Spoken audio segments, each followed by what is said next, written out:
नमस्कार दोस्तों, UP board से संबंधित 11th और 12th के बच्चे जो भी पढ़ रहे हैं उन सब के लिए एक सबसे इम्पॉर्टेंट टॉपिक है एल्युमिनियम। आज हम उसी की चर्चा करेंगे। ये वीडियो जो भी लोग देख रहे हो, वो चाहे जिस चीज़ की तैयारी कर रहे हो, अब ज़रूरी तो है नहीं कि सभी लोग 11वीं और 12वीं में ही पढ़ रहे हो, लेकिन उनके घर से संबंधित या उनके आस पड़ोस से संबंधित जो भी बच्चे 11वीं या 12वीं में हैं, उनके लिए यह वीडियो बहुत ही अच्छा रहेगा। तो इसलिए भले ही आप चाहे हायर एजुकेशन के बच्चे हों, आप इस वीडियो को उन तक पहुंचाने का कार्य करेंगे, ये हमारी आपसे अपेक्षा है। तो एक बहुत बेहतरीन टॉपिक है एल्युमिनियम, उसी की हम चर्चा करने वाले हैं। बहुत ही आसानी से एक क्रम के अनुसार चीज़ों को हम बताएंगे। मुझे बिल्कुल उम्मीद है आपसे कि आप इसको बहुत बेहतर तरीके से समझ जाएंगे। ठीक है, तो समझाने का प्रयास हम करते हैं। बस आपका काम क्या है, चुपचाप वीडियो को देखिए, अंत में इसका एक प्रॉपर नोट्स बना लीजिएगा। तो कहीं भी किसी भी कोचिंग में पढ़ने की आवश्यकता नहीं है। ऑनलाइन हम पढ़ाएंगे, टॉपिक टू टॉपिक पढ़ाते रहेंगे, फिर आपकी रिक्वायरमेंट के अनुसार भी पढ़ा दिया करेंगे। वैसे तो हम अभी जनरली ऐसे ही वीडियो जो मुख्य रहेंगे उन्हीं को हम बनाने का प्रयास करेंगे। फिर एक क्रम के अनुसार मान के चलिए, होली के बाद से फर्स्ट ईयर और इंटर का कोर्स हम पढ़ाएंगे, केमिस्ट्री से रिलेटेड जो भी है। ठीक है, तो टॉपिक टू टॉपिक पहले लेसन से शुरू होगा और अंत तक टॉपिक टू टॉपिक जाएगा। तो किसी भी प्रकार की चिंता करने की कोई आवश्यकता नहीं है, बस आपका सहयोग चाहिए। सहयोग में सिर्फ आपसे एक ही चीज़ उम्मीद रहेगी हमें कि अगर वीडियो पसंद आएगा तो आप शेयर करने का प्रयास करेंगे। चलिए हम शुरू करते हैं एल्युमिनियम, बेहद आसान तरीके से। ये आपको वीडियो के अंत में खुद पता चल जाएगा कि यार इतना कठिन टॉपिक था और इतनी आसानी से समझ गए हम। चलो देखते हैं। तो एल्युमिनियम आवर्त सारणी में 4 ब्लॉक होंगे, ये आपको पता होगा, S, P, D और F। S में 2 वर्ग को रखा गया है, फर्स्ट A और सेकेंड A, और P ब्लॉक में third A, fourth A, fifth A, sixth A, seventh A और 0 को रखा गया है। थर्ड ए से लेकर के 7th ए वर्ग तक जितने भी ये वर्ग हैं, इन सभी में कितने कितने तत्वों को रखा गया है? 5 तत्वों को रखा गया है। तो वही पहली लाइन लिखी हुई है कि आवर्त सारणी के थर्ड ए वर्ग में ब्लॉक कौन सा पड़ेगा? P block. कितने तत्वों को रखा गया है? 5 तत्वों को रखा गया है थर्ड ए वर्ग में। तत्व कौन कौन है? बोरान है, एल्युमिनियम है, गैलियम है, इंडियम है और थैलियम है। अच्छा, इन सभी तत्वों में यानी इन 5 तत्वों में बोरान धातु नहीं है, बाकी सब क्या हैं? धातुएं हैं। बोरान क्या है? धातु नहीं है। ठीक है, तो 4 धातुएं हो गई। अच्छा, एल्युमिनियम हमें मुख्य पढ़ना है। इन सभी तत्वों में हमें मुख्यतः पढ़ना कौन है? एल्युमिनियम। तो एल्युमिनियम की उपस्थिति कहाँ? अच्छा, दुनिया के जितने भी खनिज पाए जाएंगे कहाँ पाए जाएंगे? पृथ्वी में ही तो पाए जाएंगे। अच्छा, पृथ्वी की 3 परतें हैं, क्रस्ट, मैंटिल और कोर, जिनको हिंदी में क्या कहते हैं? भूपर्पटी, प्रवार और अंतरतम। तो साधारणतया ज़्यादातर खनिज किस में पाए जाते हैं? क्रस्ट में ही, पहली परत में ही तो पाए जाते हैं। तो किस में एल्युमिनियम पाया जाएगा? क्रस्ट में पाया जाएगा। अच्छा, क्या मुक्त अवस्था में पाया जाएगा? मतलब प्योर एल्युमिनियम पाया जाएगा? नहीं, अयस्क के रूप में पाया जाएगा। तो इसके प्रमुख अयस्क कौन कौन है? तो सबसे पहला कौन है? बॉक्साइट है, फिर डायोस्पोर है, कोरंडम है और क्रायोलाइट है। अन्य भी हैं, हम मुख्य लिख रहे हैं। ज़्यादातर आप लोग क्या करेंगे? 2 या 3, बहुत अधिकतम 4 ही अयस्क याद करने का प्रयास करेंगे। सारे याद नहीं किए जाते हैं। ठीक है।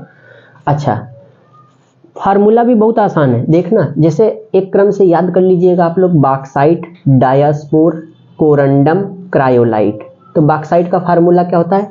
Al2O3.2H2O। अगले वाले में जो 2H2 है, यानी जल के जो 2 अणु हैं उनको एक हटा दीजिएगा, तो क्या बचेगा? डायोस्पोर का Al2O3.H2O। अगली बार वो भी गायब कर दीजिएगा, तो यहाँ जब H2O गायब हो जाएगा तो बचेगा क्या? Al2O3। इसका क्या नाम है? कोरंडम। क्रायोलाइट Na3Al(F6), ठीक है। F जानते होगे -1 देता है और एल्यूमिनियम कितना देता है +3। अब टोटल कितना होना चाहिए +6 होना चाहिए, तो F -1 देता है 6, तो -6 हो गया कि नहीं। और एल्यूमिनियम +3 होता है और सोडियम कितना होता है +1, तो 3 सोडियम लेने पड़ेंगे। इसका भी बड़ा आसान फार्मूला है Na3Al(F6). तो कितने हो गए 4 हो गए। कौन कौन, बॉक्साइट हो गया, डायास्पोर हो गया, कोरंडम हो गया, क्रायोलाइट हो गया।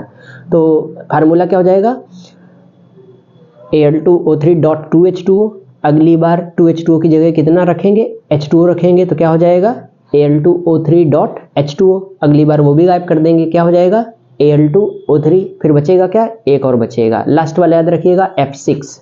तो 6 है तो +6 इधर होने चाहिए, तो एल्यूमिनियम +3 देता ही है और साथ में जुड़ता क्या है Na, तो Na कितने हो जाएंगे 3 हो जाएंगे, तो क्या हो जाएगा Na3Al(F6) हो जाएगा, ठीक है। चलो अच्छा अब मुख्य अयस्क कौन है, तो जिससे हम एल्यूमिनियम निकालने वाले हैं उस मुख्य अयस्क का नाम है बॉक्साइट। बॉक्साइट से ही हम एल्यूमिनियम की प्राप्ति करते हैं, क्योंकि इनमें सब में एल्यूमिनियम उपस्थित है, लेकिन ज़्यादा मात्रा में कहाँ है बॉक्साइट में। तो जब ज़्यादा मात्रा में तो हम वहीं से तो प्राप्त करेंगे। तो एल्यूमिनियम का प्रमुख अयस्क कौन है, बॉक्साइट। फार्मूला क्या होता है Al2O3.2H2O। क्लियर है। अच्छा तो एल्यूमिनियम का हम निष्कर्षण करेंगे, निष्कर्षण मीन्स निकालेंगे यहाँ से एल्यूमिनियम। अच्छा इसमें अशुद्धि काहे की होती है, तो फेरिक ऑक्साइड और सिलिका की अशुद्धि होती है। तो अब हम लोग पढ़ेंगे बॉक्साइट का शोधन। शोधन मीन्स होता है शुद्धिकरण। इसकी कई सारी विधियां हैं, जैसे हाल विधि, बेयर विधि और सरपेक विधि। इन तीनों विधियों को हम एक एक करके आराम से बताएंगे, लेकिन एक चीज हमेशा याद रखिएगा, इन तीनों विधियों के माध्यम से हमें लास्ट में प्राप्त क्या करना रहता है, एल्यूमिना। एल्यूमिना का फार्मूला होता है Al2O3। ये सेम टू सेम कोरंडम जैसा ही फार्मूला। देखो कोरंडम का फार्मूला क्या था Al2O3, लेकिन उसमें एल्यूमिनियम की मात्रा बहुत कम थी। बॉक्साइट से भी हमें Al2O3 ही प्राप्त होता है, फार्मूला सेम होता है। इसका मतलब ये नहीं कि वो कोरंडम ही हो जाता है, नहीं। बॉक्साइट से जब इसमें उपस्थित अशुद्धियों को हम दूर करेंगे अभी, तो देखेंगे लास्ट में हमें प्राप्त क्या फार्मूला था Al2O3, लेकिन इसको हम लोग अब यहाँ नाम क्या देते हैं एल्यूमिना, ठीक है।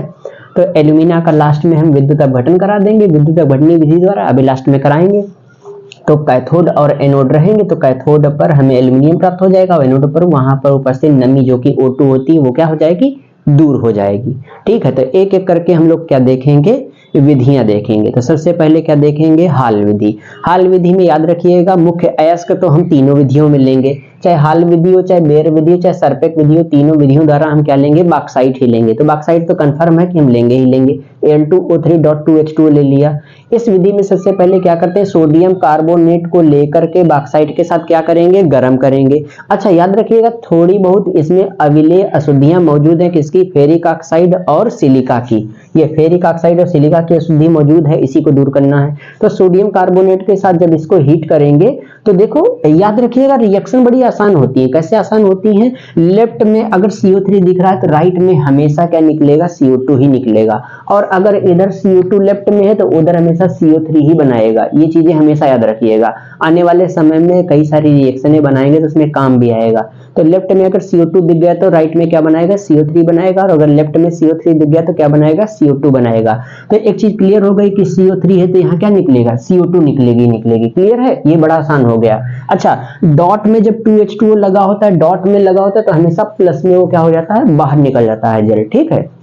तो ये भी आसान हो गया, 2H2O डॉट में लगा हुआ है और यहाँ क्या निकल जाएगा, प्लस में 2H2O निकल जाएगा। CO3 का काम क्या है, CO2 बनाना, वो भी निकल गया। अब बचा क्या, अच्छा यहाँ जब CO2 निकला तो यहाँ देखा होगा एक O बच गया है कि नहीं बच गया है। अच्छा लेफ्ट में बचा हमारे पास क्या क्या, तो एल्यूमिनियम बचा, ऑक्सीजन बचा, सोडियम बचा, फिर ऑक्सीजन बचा। तो सोडियम, एल्यूमिनियम, ऑक्सीजन, इन तीनों में माइनस तो हमारा ऑक्सीजन होगा ना, सोडियम भी धातु, एल्यूमिनियम भी धातु, तो दोनों धातुएं क्या करेंगी, ऑक्सीजन के साथ क्रिया करेंगी। अच्छा Na पर +1 चार्ज होता है और एल्यूमिनियम पर क्या होता है, +3 चार्ज होता है। अच्छा दोनों में प्रबल कौन है, सोडियम प्रबल है, तो सोडियम आगे रहेगा, एल्यूमिनियम उसके पीछे रहेगा। तो सोडियम आगे रहेगा, एल्यूमिनियम उसके पीछे रहेगा। अच्छा दोनों मिलाकर के कितना दे रहे हैं, +4 दे रहे हैं। और एक ऑक्सीजन कितना देता है -2, तो -2 दे रहा है, तो इसका मतलब ये दोनों मिलकर +4 दे रहे हैं, तो -4 के बराबर होना चाहिए। तो एल्युमिनियम को क्या करेंगे, 2 से गुणा कर लेंगे। अब इसको बैलेंस कर लेंगे तो क्या बन गया, NaAlO2 बन गया। ये चीज समझ में आ गई होगी, ठीक है। अच्छा, ना समझ में आए तो रिपीट कर लिया करना वीडियो हमारा, तो पता चल जाएगा कैसे हमने बताया। और आने वाले समय में तो फिर हम जब पीरियोडिक टेबल पढ़ाएंगे उसमें अनेक सारे तत्व बताएंगे, उनकी ऑक्सीकरण संख्या बताएंगे और उसको अन्य तत्वों के साथ क्रिया कराना समझाएंगे, तो बड़ी आसान रिएक्शनें लगेंगी। केमिस्ट्री में सबसे बच्चों को कठिन तो रिएक्शन ही लगता है, न टीचर सही से पढ़ा पाता है न हम लोग पढ़ पाते हैं। अपने मन से तो भाई कुछ आता ही नहीं है, अपने मन से आए तो हम कोचिंगों का सहारा क्यों ले, किसी प्रकार का वीडियो का सहारा क्यों ले। तो हम आपको बहुत आसान तरीके से एक एक तत्व के बारे में, उसके गुणों के बारे में समझाएंगे, कैसे क्या रिएक्शन होती है, कैसे नहीं होती है, कौन तत्व किसके साथ करेगा और नहीं करेगा। तो ये सब चीजें बड़ी आसान लगेंगी, ठीक है। बहुत पहले हम केमिस्ट्री पढ़ाया करते थे, अब बीच में हमने छोड़ दिया, कंपटीशन में उतर गए, लेकिन कभी अंदर से दिल से केमिस्ट्री गई ही नहीं। तो हम सोच रहे हैं नहीं, केमिस्ट्री की शुरुआत की जाए, ठीक है। तो होली के बाद से हम प्रॉपर तो मान लो शुरू ही करेंगे, बैच के रूप में भी शुरू करेंगे। शुरुआत में तो फ्री में रहेगा, लेकिन आने वाले समय में फिर फ्री तो नहीं रहेगा, समझ रहे हो, फ्री नहीं रखेंगे भाई।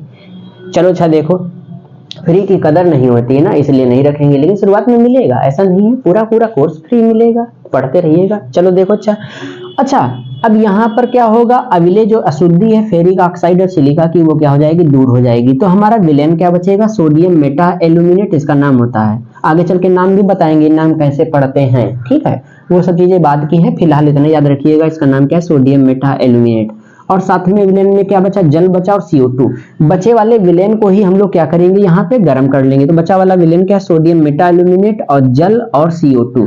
अच्छा, यहाँ ये मत सोचिएगा यहाँ 2H2O है, यहाँ 3H2O कैसे आ गया, नहीं, यहाँ 2H2O का मतलब नहीं, यहाँ मतलब है कि जल निकला, CO2 निकला, सोडियम मेटा एल्यूमिनेट निकला, उसी को हम गर्म करेंगे। अब उसमें अलग से भी पानी की मात्रा मिला सकते हैं, ठीक है, वो एक अलग बात रही। तो ये बताओ, सोडियम मेटा एल्यूमिनेट और जल और CO2, अभी मैंने बताया था इसको गर्म करेंगे बच्चे वाले विलेन को। हमने बताया था CO2 अगर है, CO2 है तो इधर क्या बनाएगा, CO3 बनाएगा। अच्छा, CO3 पे चार्ज कैसा होता है, माइनस का होता है, और हमको माइनस की क्रिया करानी होती है किसके साथ, प्लस के साथ। और प्लस वाला हमारे पास है कौन, सोडियम है और एल्यूमिनियम है। अच्छा, याद रखिएगा, जब कोई नया आयन तैयार होता है, नया आयन तैयार हुआ, देखो यहाँ तो OH पहले से ही तैयार था, लेकिन CO2 ने क्या किया, CO2 गैस है और इसने एक नया आयन बना दिया, कार्बोनेट आयन CO3। जब कोई नया आयन तैयार होता है तो उसके साथ प्लस वाले क्रिया करते हैं। हमारे पास प्लस कौन कौन है, हाइड्रोजन भी है, ये जल को ही HOH लिखे हैं, हाइड्रोजन भी है +1, एल्यूमिनियम +3 है, सोडियम +1 है। तीनों में प्रबल कौन है, तो सोडियम प्रबल है। तो याद रखिएगा, नया जब कोई आयन तैयार होता है तो हमेशा मजबूत वाला तत्व क्रिया करेगा। तो मजबूत वाला तत्व कौन होगा, सोडियम होगा। तो सोडियम क्रिया करेगा तो क्या बना देगा, CO3 पे चार्ज कैसा होता है, -2 होता है, और सोडियम पे कितना होता है, +1 होता है। तो इसको 2 से गुणा करोगे तो क्या बन जाएगा, Na2CO3 बन जाएगा। अच्छा, अब एक जब गैस थी CO2, इसने नया आयन बना दिया कार्बोनेट, तो बचा कौन, एल्यूमिनियम बचा कि नहीं बचा। अब ये भी तो भैया क्रिया करेगा बचे वाले माइनस के साथ। तो एल्यूमिनियम किसके साथ क्रिया करेगा, OH के साथ, समझ रहे हो। ये H2O को ही हमने क्या लिखा है, H और OH लिखा है, OH के साथ क्रिया करेगा। तो एल्यूमिनियम पे +3 चार्ज होता है, OH पे कितना होता है, -1 होता है, क्योंकि हाइड्रोजन पे तुम लोग जानते ही होंगे कितना चार्ज होता है, हाइड्रोजन पे होता है +1 और इस पे फिर कितना हो जाएगा, -1 हो जाएगा। तो एल्यूमिनियम हाइड्रोजन के साथ क्रिया करेगा तो ये देगा +3 और ये देगा -1, तो 3 से गुणा करोगे तभी AlOH का होल थ्राइस लगाए हैं। अच्छा, जब बैलेंस करोगे तो यहाँ सोडियम कितने हो गए, 2 हो गए, तो यहाँ कितने करना पड़ेगा, 2 करना पड़ेगा कि नहीं करना पड़ेगा, करना पड़ेगा। तो फिर साथ में एल्यूमिनियम कितने हो जाएंगे, 2 हो जाएंगे, तो 2 से यहाँ गुणा करना पड़ेगा। तो हाइड्रोजन कितने हो जाएंगे, 3 ये हो जाएंगे, 3 गुना 6 हो जाएंगे। तो इसीलिए इसको हम 3 से गुणा कर दिए, तो 3 गुना 6 हो गए, बैलेंस हो गया। अच्छा, CO2 है, अब ये बाहर निकल जाएगा, बचेगा क्या, AlOH का होल थ्राइस, एल्यूमिनियम हाइड्रोक्साइड बचेगा।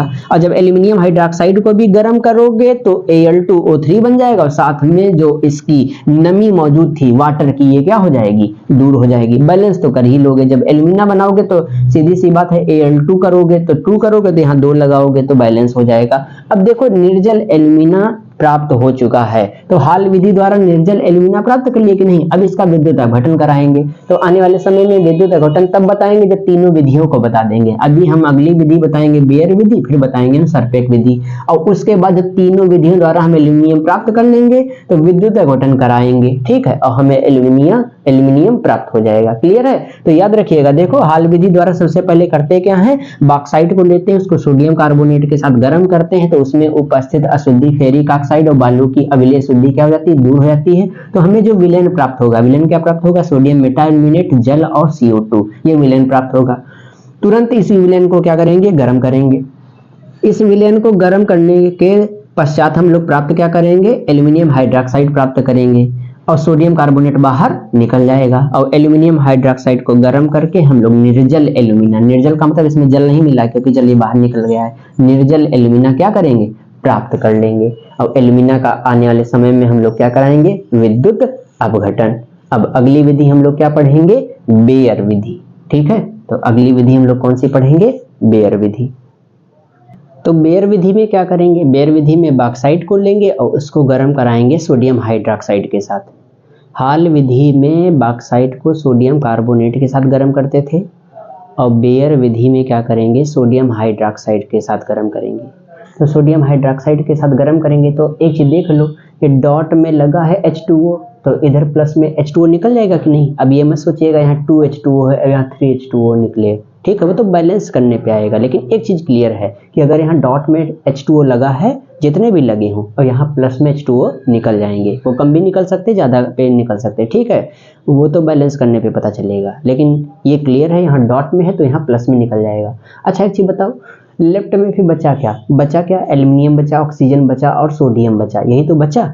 अच्छा जब सोडियम एल्यूमिनियम ऑक्सीजन बचेंगे तो फिर क्या बनाएगा, पिछली बार के तरीके से क्या बनाएगा, सोडियम मेटा एल्यूमिनेट बनाएगा। और यहाँ भी फेरिक ऑक्साइड और सिलिका की अशुद्धि क्या हो जाएगी, दूर हो जाएगी। तो जो भी विलयन बचेगा, जैसे हाल विधि में बचा था, तो जो विलयन बचेगा उसी को उठा के क्या करेंगे, गर्म कर लेंगे। तो ये बताओ इसमें माइनस कौन दिख रहा है, -OH दिख रहा है। अब एक इसमें देखो नया कोई माइनस नहीं बनना है, जो पहले से था वही है माइनस। तो माइनस वाला क्या करेगा, प्लस से क्रिया करेगा। तो पहले किससे करेगा, Na से क्रिया करेगा। अच्छा Na से क्रिया कर लेगा, इसका मतलब नहीं कि OH जो है ये जल ही है, ठीक है, H2O को हमने HOH लिखा है, तो इसका मतलब नहीं कि यहाँ OH इससे क्रिया कर लिया तो यहाँ OH बचा नहीं, यहाँ जल की बहुत ज़्यादा मात्रा होती है तो OH तो उसमें उपस्थित रहेगा, जितनी आवश्यकता पड़ेगी उसी से क्रिया कर लेगा। तो OH वाला किससे क्रिया करेगा, Na से, तो क्या बना लेगा, NaOH बचेगा, ठीक है, NaOH बना लेगा। और जो OH बचेगा वो एल्यूमिनियम के साथ क्रिया करेगा तो क्या बना लेगा, AlOH का होल थ्राइस। अब NaOH फिर से निकल गया बाहर। अब बचा क्या, एल्यूमिनियम हाइड्रोक्साइड, और एल्यूमिनियम हाइड्रोक्साइड को गर्म करके फिर से हम लोग क्या प्राप्त कर लेते हैं, एल्यूमिना। तो बेयर विधि में सबसे पहले करते क्या है, बॉक्साइट को सोडियम हाइड्रोक्साइड के साथ गर्म करके फेरिक ऑक्साइड और सिलिका की अशुद्धि को दूर कर लिया जाता है। और इससे बचता क्या है, तो जो बचता है क्या, सोडियम मेटा एल्यूमिनेट और जल बचता है। इन दोनों को उठा के हम फिर से गर्म करते हैं तो क्या बन जाता है, एल्यूमिनियम हाइड्रोक्साइड। और एल्यूमिनियम हाइड्रोक्साइड को फिर से उठा के गर्म कर लेते हैं तो क्या प्राप्त हो जाता है, एल्यूमिना। अब इसी एल्यूमिना का क्या कराएंगे, विद्युत अपघटन। अगली सरपेक विधि है। सरपेक विधि में क्या करेंगे, बॉक्साइट को नाइट्रोजन गैस और कार्बन यानी कोयला के साथ गर्म करते हैं। अब यहाँ पर ध्यान देने वाली बात यह है, अगर अकेला कार्बन आया, ये जो लेफ्ट में क्रिया करते हैं इनको क्या कहते हैं, रिएक्टर, अभिकारक। अभिकारकों में अगर तुम्हें नजर आ गई कोई धातु तो याद रखना अकेला कार्बन फिर CO2 नहीं निकालेगा, क्या निकालेगा, CO निकालेगा। ये हमेशा याद रखिएगा। अगर यहाँ लेफ्ट में तुम्हारे पास कोई भी धातु मौजूद नहीं होती और फिर अकेला कार्बन क्रिया करता और कहीं भी ऑक्सीजन नजर आ जाता, तब क्या निकालता, CO2 निकालता। लेकिन अगर अकेला कार्बन है और लेफ्ट में ऑक्सीजन भी उपस्थित है, साथ साथ धातुएं हैं, तो फिर CO2 ना निकाल करके क्या निकालेगा, CO निकालेगा। तो CO गैस बाहर निकल जाती है। तो फिर नाइट्रोजन माइनस होता है और एल्यूमिनियम प्लस होता है। एल्यूमिनियम नाइट्रोजन के साथ क्रिया करेगा, भाई H2O तो बाहर निकल ही जाएगा, नहीं निकल जाएगा। अब कार्बन वाला ऑक्सीजन के साथ क्रिया करेगा तो क्या निकाल देगा, CO2 ना निकाल करके क्या निकालेगा, CO निकालेगा। क्यों, क्योंकि यहाँ एल्यूमिनियम धातु है। अब अगर धातु उपस्थित है तो एक अकेला कार्बन कभी भी CO2 ना निकाल करके क्या निकालता है, CO निकालता है। अब बचा क्या, एल्यूमिनियम बचा, नाइट्रोजन बचा, तो क्या बना देगा, एल्यूमिनियम नाइट्राइड बना देगा, क्योंकि नाइट्रोजन पे -3 चार्ज होता है और एल्यूमिनियम पे होता है +3, एल्यूमिनियम नाइट्राइड बना देगा। CO तो बाहर निकल गई, तो बचा क्या, एल्यूमिनियम नाइट्राइड और जल। इन्हीं दोनों को उठा के गर्म करेंगे तो जल में H और OH होता है, तो H+ होता है, नाइट्रोजन माइनस, प्लस वाला माइनस से क्रिया करके नाइट्रोजन हाइड्रोजन से क्रिया करके अमोनिया बना देगा, और एल्यूमिनियम OH के साथ क्रिया करके एल्यूमिनियम हाइड्रोक्साइड बना देगा। अमोनिया भी गैस क्या हो जाएगी, बाहर निकल जाएगी। बचेगा क्या, एल्यूमिनियम हाइड्रोक्साइड। इसको भी गर्म करेंगे तो क्या प्राप्त कर लेंगे, एल्यूमिना प्राप्त कर लेंगे। साथ साथ इसमें जो नमी है वाटर की, ये क्या हो जाएगी, बाहर निकल जाएगी। तो निर्जल एल्यूमिना यहाँ से भी प्राप्त कर लिया जाता है। तो 3 विधियाँ हो गई, हाल, बेयर और सरपेक विधियाँ। तीनों विधियों द्वारा हमें प्राप्त क्या करना है, एल्यूमिना प्राप्त करना है। तो हाल विधि में किसके साथ बॉक्साइट को गर्म करेंगे, सोडियम कार्बोनेट के साथ गर्म करेंगे। बेयर विधि में बॉक्साइट को किसके साथ गर्म करेंगे, सोडियम हाइड्रोक्साइड के साथ गर्म करेंगे। और सरपेक विधि में कार्बन और नाइट्रोजन के साथ गर्म करेंगे। अब जब कार्बन नाइट्रोजन के साथ गर्म करेंगे तो अकेला कार्बन आया है, एल्यूमिनियम धातु है, तो क्या करेगा, CO निकाल देगा। याद रखिएगा, राइट में जो भी पहली बार में बनेगा उसी को उठा के गर्म कर देना है, और दूसरी बार गर्म करने से हमें प्राप्त क्या कराना है, एल्यूमिनियम हाइड्रोक्साइड। और सब एल्यूमिनियम हाइड्रोक्साइड जब प्राप्त हो जाएगा हर एक विधि द्वारा, एल्यूमिनियम हाइड्रोक्साइड को ही तुरंत उठा के गर्म करना है, एल्यूमिना प्राप्त कर लेना है, प्राप्त हो जाएगा। बड़ा आसान है, एक बार देखिएगा कायदे से। मतलब बॉक्साइट तो लेंगे ही, हाल विधि में सोडियम कार्बोनेट, बेयर विधि में सोडियम हाइड्रोक्साइड, सरपेक विधि में कार्बन और नाइट्रोजन। जो भी बनेगा उठा के गर्म करेंगे, गर्म करने से प्राप्त क्या होगा, एल्यूमिनियम हाइड्रोक्साइड। एल्यूमिनियम हाइड्रोक्साइड को उठा के गर्म कर लेंगे, निर्जल एल्यूमिना प्राप्त हो जाएगा। अब इसी का हम लोग कराएंगे विद्युत अपघटन। उम्मीद है इतना बहुत बढ़िया समझ में आ भी रहा होगा, है कि नहीं, आएगा। ऐसे पूरी केमिस्ट्री आसान है, तुमको क्या लगता है सब चीज़ें कठिन है। अभी देख लेना, संपर्क विधि द्वारा H2SO4 पढ़ाएंगे, शीश कक्ष विधि द्वारा H2SO4 पढ़ाएंगे। बहुत सारे उसमें यंत्र लगते हैं, सब बड़ा आसान है, हमको कठिन तरीके से बताया ही जाता है सब आसान है। ठीक है, चलो देखते हैं। तो सबसे पहले क्या देखेंगे, विद्युत अपघटन, इसका देख लें और एल्यूमिनियम प्राप्त कर लें। तो देखो तीनों विधियों द्वारा जो एल्यूमिना प्राप्त हुआ, ये सेम एल्यूमिना प्राप्त होता है। अब इसी एल्यूमिना का कराएंगे हम लोग क्या, विद्युत अपघटन। क्वेश्चन कैसे आएगा, दिया रहेगा आवर्त सारणी में एल्यूमिनियम परिवार के तत्वों की विवेचना कीजिए, एल्यूमिनियम के प्रमुख 2 अयस्कों के नाम लिखिए और किसी एक विधि द्वारा एल्यूमिनियम प्राप्त करने की विधि का सचित्र वर्णन कीजिए। जब किसी एक विधि द्वारा कहे तो जो तुम्हारा मन करे, हाल विधि मन करे, सरपेक, बेयर, जो भी मन करे एक विधि लिख देना। या तो कह देगा सरपेक विधि द्वारा एल्यूमिनियम प्राप्त करने की विधि का सचित्र वर्णन कीजिए। तो जब सचित्र वर्णन बेयर विधि द्वारा करे तो बेयर विधि ये बताना, और सचित्र वर्णन किसका करेंगे, बेयर विधि वाला या सरपेक विधि वाला, जो भी पूछे, और चित्र एक ही बनेगा विद्युत अपघटन का, जो कि हम आगे बताने वाले हैं। ठीक है, तो विद्युत अपघटन। अब हम क्या कराएंगे, एल्यूमिना का विद्युत अपघटन कराएंगे। विद्युत अपघटन कैसे किया जाता है, विद्युत अपघटन विद्युत अपघटनी विधि द्वारा किया जाता है। तो इसमें सबसे पहले लेते क्या हैं, एक लोहे का बॉक्स लेते हैं जिसमें कार्बन का अस्तर लगा होता है। ये कार्बन का अस्तर कैथोड का कार्य करता है। अब इस बॉक्स में करेंगे क्या, एल्यूमिना और क्रायोलाइट का विलयन लेते हैं। क्रायोलाइट क्यों मिलाया जाता है, क्योंकि एल्यूमिना का गलनांक बहुत उच्च होता है, लगभग 2500 के आसपास होता है, मतलब 2000 प्लस के आस होता है। अब इसको कम करने के लिए कम टेम्परेचर पर 800-900 पे पिघल जाता है क्रायोलाइट मिलाने से। तो गलनांक को कम करने के लिए क्या किया जाता है, एल्यूमिना में क्रायोलाइट मिलाया जाता है। अब विलयन भर दिए, इस विलयन में ग्रेफाइट की छड़ें जो मोटी मोटी होती हैं, कई सारी होती हैं, इसमें तो 3 बनाए हैं, ग्रेफाइट की छड़ें डूबी होती हैं। अब इस विलयन में करेंगे क्या, विद्युत धारा प्रवाहित करेंगे। विद्युत धारा प्रवाहित होने से तुम जानते हो कि एल्यूमिना का करार है, एल्यूमिना में ऑक्सीजन मौजूद है, एल्यूमिनियम मौजूद है। एल्यूमिनियम पे प्लस चार्ज होता है, प्लस वाला किससे क्रिया करता है, माइनस से। माइनस का कार्य कौन कर रहा है, कैथोड की एनोड, कैथोड कार्य कर रहा है। तो कैथोड की छड़ों पर क्या जमा हो जाता है, उसके नीचे एल्यूमिनियम जमा हो जाता है, यानी तली में। और जो बाहर निकाल लेते हैं, पिघला हुआ एल्युमिनियम प्राप्त होता है, और जो अशुद्धि होती है ऑक्सीजन के रूप में वो एनोड पर निकल जाती है। ठीक है, तो विद्युत अपघटनी एक बार देखिएगा, विद्युत अपघटन विद्युत अपघटनी विधि द्वारा किया जाता है। इसमें एक लोहे का बॉक्स लेते हैं जिसमें कार्बन का अस्तर लगा होता है जो कैथोड का कार्य करता है। इसमें एल्यूमिना और क्रायोलाइट का विलयन लेते हैं। क्रायोलाइट क्यों मिलाते हैं? एल्यूमिना के गलनांक को कम करने के लिए। इस विलयन में ग्रेफाइट की छड़ें डूबी होती हैं जो एनोड का कार्य करती हैं। जब इस विलयन में विद्युत धारा प्रवाहित की जाती है तो कैथोड के नीचे एल्यूमिनियम जमा हो जाता है और एनोड पर ऑक्सीजन निकल जाती है और पिघले हुए एल्यूमिनियम को बाहर निकाल लिया जाता है। इस प्रकार विद्युत अपघटनी विधि द्वारा एल्यूमिनियम प्राप्त कर लिया जाता है। क्लियर हो गया होगा बिल्कुल। अगर वास्तव में समझ में आया हो तो कमेंट बॉक्स में कमेंट जरूर कीजिएगा कि हाँ गुरुजी बढ़िया पढ़ाए हैं, समझ में आया है। अब अगर तुम्हें लगता है कि ये टॉपिक बड़ा कठिन है या ये वाला जो लेसन है बड़ा कठिन है, तो कोई टॉपिक या कोई लेसन अगर तुमको कठिन लगे तो वो भी लिख दिया करना, नहीं तो हम अपने मन से इम्पोर्टेंट टॉपिक पढ़ाएंगे। और अगर तुम्हारी रिक्वायरमेंट जो हो तो वो भी बता देना। अभी बोर्ड पेपर में बहुत दिन हैं, एक एक दिन में एक एक टॉपिक भी पढ़ाने लगे ना तो बहुत ज़्यादा हो जाएगा। तुम्हारी थोड़ी सी कमेंटबाजी और बढ़िया बढ़िया टॉपिक तो कमेंट में कमेंट करिएगा और हम बढ़िया बढ़िया टॉपिक पढ़ाते हैं। ठीक है, नहीं तो हम अपने मन से तो बढ़िया बढ़िया टॉपिक पढ़ाएंगे ही पढ़ाएंगे। तुम भी बता दोगे तो तुम्हारा वाला भी पढ़ा दिया करेंगे। ठीक, तो कैसा लगा वीडियो ज़रूर बताइएगा। मिलते हैं फिर से अगले वीडियो के साथ।